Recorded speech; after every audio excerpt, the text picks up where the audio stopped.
လေလံကားတွေကောင်းလားမကောင်းလားဆိုတာကျွန်တော်တို့ထိုင်းရောက်မြန်မာတွေသိချင်တဲ့မိကုန်းတစ်ခုပေါ့နော်ဒီအကြောင်းလေးနဲ့ပတ်သက်ပြီးကျွန်တော်ကိုယ်ပိုင်အမြင်ကိုပြောပြချင်ပါတယ်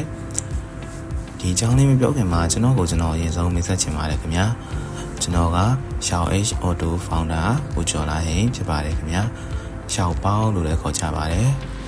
Xiao ပေါဆိုတော့တရုတ်လိုမသိတဲ့သူတွေကြား Xiao မီပေါင်းကိုင်းနဲ့မှတ်နေမှာဆိုလို့ပါ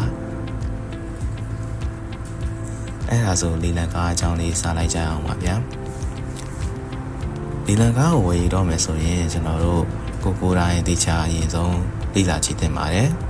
ကျွန်တော်အမြင်ရတော့လေလံကားကောင်းမကောင်းဆိုတာတဲ့ဝယ်ယူပေးမဲ့သူအကျိုးဆောင်ပေးမဲ့သူအပေါ်မှာပဲမူတည်တယ်လို့ထင်ပါတယ်အကျိုးဆောင်ပေးမဲ့သူကကားအကြောင်းသိချာနားလည်ရဲ့လား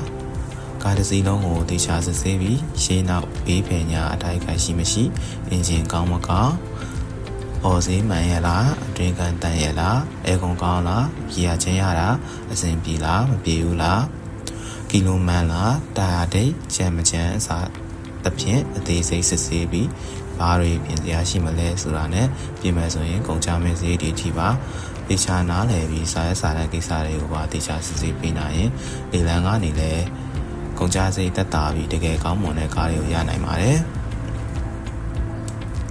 ဒါပေမဲ့လေလံကားတွေကိုစစ်ဆေးတဲ့နေရာမှာအရေးကြီးတဲ့အရာတစ်ခုတော့စစ်ဆေးလို့မရနိုင်ပါဘူးလေလံကားအားနည်းချက်တစ်ခုပေါ့နော်အဲ့ဒါက test drive လုပ်ခွင့်မရှိပါဘူး test drive လုပ်ခွင့်မရှိတဲ့အတွက်ကြောင့်မို့လေလံအောင်ပြီးမှမောင်းနေကြည့်တဲ့အခါ error တွေပါလာတတ်ပါတယ်အဲ့ဒါကြောင့်လေလံကားအများစုကအနေနဲ့အများပြင်ဆင်ရလိမ့်ရှိပါတယ်တကယ်ကောင်းမွန်ပြီးဘာမှထွေထူးပြင်ဆင်ရမလို့တဲ့ကားတွေလည်းအနေအချင်းတွေ့ရတတ်ပါတယ်အခုကြည့်နေတဲ့ညီကောင်မိတ်ဆွေတွေလည်းဒီလေလံကားတွေဘယ်ကနေရောက်လာကြလဲဆိုတာသိချင်နေကြမယ်လို့ထင်ပါတယ်လေလံကားတွေကဘဏ်ကာမကန်ကုမ္ပဏီကြီးရနေတစင်တင်းစီရရှိတဲ့ယင်တွေကိုလေလံတင်ရောင်းချတာပဲဖြစ်ပါတယ်တချို့တွေကအပြင်ကနေလေလံလာတင်တာတွေလည်းဖြစ်ပါတယ်ရှိပါတယ်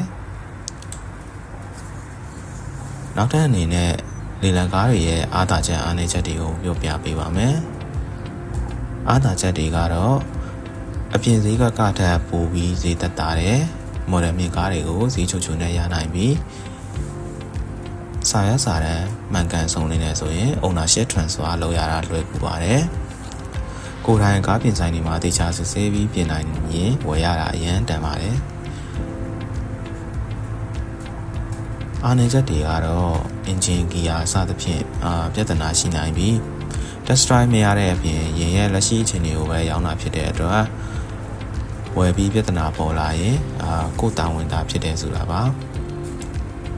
ဒီမျိုးကားလည်းဖြစ်နိုင်တဲ့အတွက်တေချာစစ်ဆေးဖို့လိုပါတယ်နောက်ထပ်အရေးကြီးတဲ့စာတမ်းမစုံလင်တက်တာတွေလည်းရှိတတ်ပါသေးတယ်အဲဒီကတော့အားသာချက်နဲ့အားနည်းချက်တွေပဲဖြစ်ပါတယ်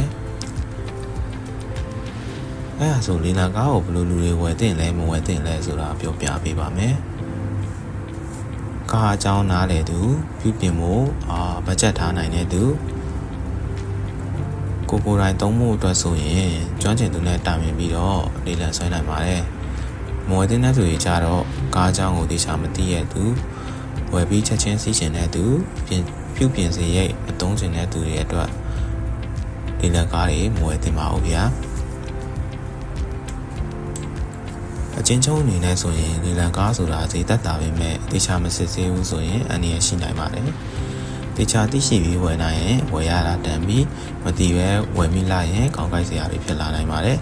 လေလံကနေကားဝယ်ယူဖြစ်တယ်ဆိုရင်ကောင်းမွန်တဲ့ကားတွေကိုဈေးတန်နဲ့ဝယ်ယူနိုင်ကြပါစေခင်ဗျာအဆုံးထိလိုက်ပါကြည့်ရှုပေးတဲ့အတွက်အားလုံးကိုကျေးဇူးတင်ပါတယ်ခင်ဗျာ